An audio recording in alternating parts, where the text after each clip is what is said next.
किसी भी देश को चलाने के लिए उसका संविधान होता है, देश का कानून होता है, पुलिस होती है, न्यायालय होता है, डिस्ट्रिक्ट लेवल का न्यायालय, उच्च न्यायालय, सुप्रीम कोर्ट वगैरह ये सब होते हैं। लेकिन 2017 के बाद से एक नया कानून लागू हुआ है देश में, वो है बुलडोज़र कानून। नमस्कार, मैं हूं हरीश और आप देख रहे हैं मेरा नज़रिया। और आज के एपिसोड में हम चर्चा करेंगे इस नए कानून की, बुलडोज़र कानून की। आपको याद होगा 2017 में यूपी में योगी सरकार आने के बाद योगी जी ने ताबड़तोड़ एक्शन शुरू किया गुंडों पर और आतंक फैलाने वालों पर, और उसकी सभी लोगों ने प्रशंसा भी की। लेकिन योगी जी ने अपना कानून बनाया, उन्होंने अपने हिसाब से प्रदेश को चलाने की कोशिश की। गुनहगार को संवैधानिक और कानून के माध्यम से सजा दिलाने की बजाय उन्होंने अपना बुलडोजर वाला कानून चलाया, जिसमें उन्होंने गुनहगार को कानून द्वारा बिना यह साबित किए कि यस उन्होंने गुनाह किया ही है, उन्होंने उसका मकान ढहाना शुरू करवा दिया बुलडोज़र के तहत। और अब तो योगी जी बुलडोज़र बाबा के नाम से फेमस भी हो गए हैं। और ऐसा वो बुलडोज़र बाबा के नाम से फेमस होने पर अपने आप में गर्व महसूस करते हैं, प्राउड महसूस करते हैं। योगी जी के द्वारा बुलडोज़र कानून शुरू करने के बाद भाजपा की दूसरी सरकारें, चाहे वो मध्य प्रदेश में हो, राजस्थान में हो, हरियाणा में हो या अन्य बीजेपी शासित सरकारें हों, उन्होंने भी बुलडोज़र कानून को लागू कर दिया। और कई जगह तो ऐसा भी हुआ कि गुनाहगार बेटा है, मकान बाप के नाम पर है, लेकिन उस मकान को ढहा दिया गया क्योंकि बेटा भी उसी मकान में रहता था। राजस्थान में तो एक ऐसी घटना हुई, जिसने गुनाह किया था वह एक किराए के मकान में रहता था, और यह पता लगने पर कि उसने गुनाह किया है, उस मकान के यानी कि उसके मकान मालिक के मकान को ढा दिया गया। अब ये सब कहाँ तक न्याय संगत है, ये हम सब लोगों की सोच से परे है। शुरू में तो लोगों ने इसको बहुत सराहा, क्योंकि इससे तुरंत कार्रवाई होती थी और गुनहगार को ऐसा लगता था कि तुरंत सज़ा मिल गई। लेकिन यह न्याय संगत नहीं है, ये सब जानते हैं, और धीरे धीरे लोगों ने इसके ऊपर चिंता भी जाहिर करनी शुरू करी और इसको बुरा मानना शुरू किया। अब बुलडोज़र कानून का मामला सुप्रीम कोर्ट तक पहुंच गया है।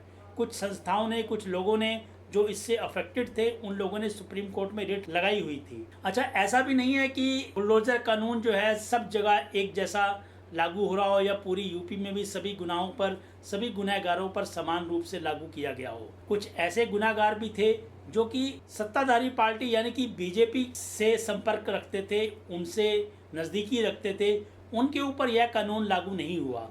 जैसे कि बृजभूषण ही देख लो, या फिर बीएचयू के जो 3 लड़के जिन्होंने एक छात्रा के साथ छेड़खानी करी थी, उनके ऊपर भी ये एक्शन नहीं हुआ। अब उनके मकान लीगल है या इलीगल है, यह तो एक इन्वेस्टिगेशन का, जांच का विषय है। और ऐसा भी है कि ज़्यादातर मकान उन्हीं लोगों के ढहाए गए जो मुस्लिम गुनाहगार थे। आज नहीं तो कल मामला सुप्रीम कोर्ट में पहुंचना ही था। सुप्रीम कोर्ट ने इस मामले की सुनवाई करते हुए बुलडोज़र एक्शन पर कड़ी फटकार लगाई है और इसको बिल्कुल भी न्याय संगत नहीं बताया है।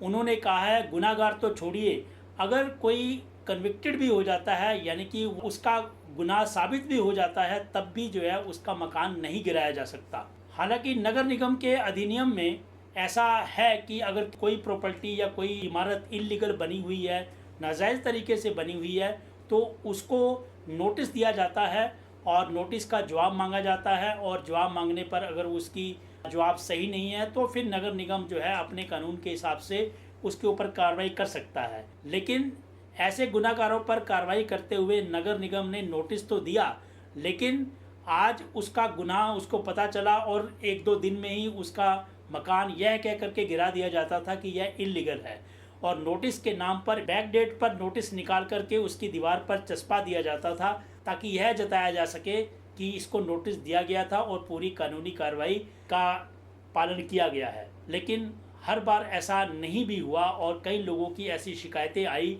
कि उनका मकान जो है बिना नोटिस दिए ढहा दिया गया। सुप्रीम कोर्ट ने इसमें सुनवाई करते हुए यह बताया है कि अगर आपको यह कानून अपनाना ही है तो इसके लिए एक प्रॉपर गाइडलाइंस बने, और वो गाइडलाइंस पूरे देश में एक समान रूप से लागू हों। यह बिल्कुल उचित भी है, क्योंकि इससे पिक एंड चूज करके कार्रवाई करना रुकेगा और उससे यह कानून एक समान रूप से लागू हो सकेगा हर एक व्यक्ति पर। इस मुद्दे पर मेरा नज़रिया ये कहता है कि अगर आप इस चीज़ का गहराई से जांच करें तो आपको कम से कम 50 से 60% इमारतें ऐसी मिलेंगी जो कि नाजायज़ हैं किसी न किसी वजह से, चाहे वो पूर्ण रूप से या फिर आंशिक रूप से। तो अगर ये इमारतें जो पूर्ण रूप से या आंशिक रूप से इल्लीगल हैं, यानी कि वो गलत तरीके से बनी है, बिना नक्शे के बनी है, या उस बिल्डिंग को बनाने की इजाज़त नहीं ली गई है, तो उसके ऊपर पहले कार्रवाई क्यों नहीं होती? क्या लोकल एडमिनिस्ट्रेशन को या नगर निगम को या जिला अधिकारियों को इस बात की खबर नहीं होती? कुछ मकान तो ऐसे हैं जो बरसों से बने हैं, 30, 40, 50, 60 सालों से बने हुए हैं, और वो तब जा कर के ढाए जाते हैं। तब पता चलता है कि अगर उसके व्यक्ति ने कोई गुनाह कर दिया जाता है ऐसा जो कि बहुत बड़ा गुनाह है, तब जा कर के पता चलता है कि ये प्रॉपर्टी या ये इमारत इलीगल है, अब इसको ढा दिया जाए। मेरा ये नज़रिया कहता है कि अगर आपको ये कानून लाना ही है तो क्यों ना हर एक जिला प्रशासन ऐसी इमारतों को चिन्हित करे जो कि इल्लीगल हैं और जो कि नाजायज़ हैं, और बिना ये जाने कि यह व्यक्ति कभी गुनाह करेगा तब जाकर के इसकी इमारत को ढाया जाएगा, तो पहले से ही नोटिस की कार्रवाई ऐसी सभी इमारतों को, चाहे वो किसी भी दल से संबंधित हों, किसी भी धर्म से संबंधित हों, as a citizen of India अगर किसी भी की इमारत नाजायज़ है तो जिला प्रशासन कार्रवाई करे, उसको नोटिस दे और उसके ऊपर उचित कार्रवाई जो भी एक न्याय संगत बनती है कानून के हिसाब से वह करे, ना कि यह कि जब वो कोई दूसरा गुनाह करेगा तब जाकर के उसकी बिल्डिंग को ढाया जाएगा। एक और बात है कि अगर ऐसी कोई बिल्डिंग जो कि सालों से वहाँ पर बनी हुई है, तो वो अधिकारी जिन्होंने इस बिल्डिंग को बनने दिया उनके ऊपर कार्रवाई क्यों नहीं होती? उनके ऊपर भी कार्रवाई होनी चाहिए, उनकी नौकरी भी खतरे में होनी चाहिए। अगर वो रिटायर्ड हो चुके हैं तो उनके ऊपर कानूनी कार्रवाई होनी चाहिए, यानी कि सिलेक्टिव एक्शन नहीं होना चाहिए। जो भी कानून है उसका समान रूप से सभी के ऊपर लागू होना चाहिए। हाल ही में समाजवादी पार्टी के लीडर अखिलेश यादव और योगी आदित्यनाथ में आपस में फिर से इस मामले पर जंग छिड़ गई है। अखिलेश यादव ने कहा है कि हमारी सरकार आएगी तो बुलडोजर का रुख गोरखपुर की तरफ होगा। गोरखपुर यानी कि जहां के योगी आदित्यनाथ रहने वाले हैं। हालांकि 2017 से योगी जी का बुलडोजर एक्शन, बुलडोजर कानून चालू है, लेकिन मेरे ख्याल से सुप्रीम कोर्ट को या high court of concern states को पहले से ही संज्ञान लेना चाहिए था, ताकि 2017 से लेकर के 7 साल हो गए हैं और ऐसी कार्रवाई चलती चली जा रही है, और इनको इस कार्रवाई में जैसे मज़ा सा आने लगा है, सरकारों को भी मज़ा आने लगा है, और जो लोग इनसे जुड़े हुए हैं, जो इनको फॉलो करते हैं, वो भी इनको मज़ा लेते हैं कि देखो उनका मकान ढा गया, उनका मकान ढा गया। तो ऐसा बिल्कुल नहीं होना चाहिए। मेरे नज़रिए में अगर कोई भी एक्शन है वो कानून के तहत ही होना चाहिए, सिलेक्टिव एक्शन नहीं होना चाहिए। अगर कोई कानून बनता है तो वो समान रूप से सबके ऊपर लागू होना चाहिए। अगर आपको बिल्डिंग्स गिरानी ही है तो आप उन सब की चिन्हित करके बिना इंतज़ार किए कि वह व्यक्ति जिसका वो मकान है, जिसकी वो इमारत है, कोई दूसरा गुनाह करेगा तब जाकर के हम उसकी इमारत को गिराएंगे, ऐसा नहीं होना चाहिए, बिल्कुल नहीं होना चाहिए। तो सुप्रीम कोर्ट अगर कोई गाइडलाइंस बना जा रहा है उसके फाइनल डिसीज़न का हमें भी इंतज़ार रहेगा, और हम ये आशा करेंगे कि सुप्रीम कोर्ट कुछ ऐसी गाइडलाइंस बनाएगा ताकि जो ऐसी कार्रवाई करते हैं, मज़ा लेते हैं, चाहे वो किसी भी सरकारी दल से हो, किसी भी धर्म से संबंधित हो, किसी भी दल से संबंधित हो, तो उसके ऊपर भी कार्रवाई हो।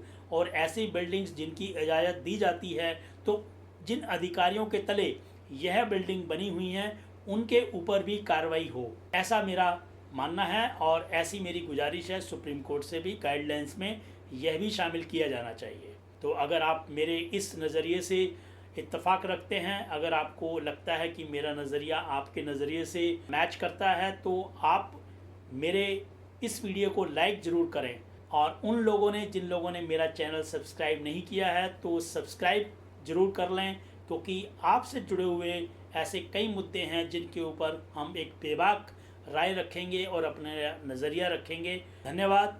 जय हिंद।